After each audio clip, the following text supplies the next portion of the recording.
What's up, guys? Today I'm going to show you my 92 S10. There's not much to it. Got a decent little price.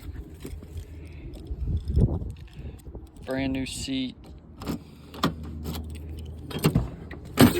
Brand new headliner stuff. 5-speed manual with a 2.8. It's got a brand new motor in it. Does have some water leakage. We're gonna pull out these seats this weekend, pull out the carpet and see where that water's coming in at. I think it's either the glass, the windows, or there's some bolts that are letting water go in. It's got a couple dents on the body here and there. Pretty good truck for the year. Couple minor details, like it needs new the rubber.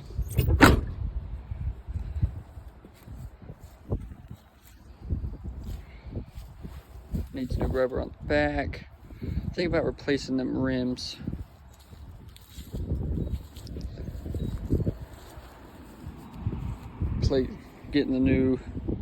Taking that rust off the grill, fixing the headlights, get a new bow tie on it. Put all the rubber pieces back on. And then eventually pull out all the dents on the body and repaint it. Lower it a little bit. Like I said, either change the rims or keep them and be able to put a 350 in it once that new motor goes out. I was gonna make a quick little video on my truck.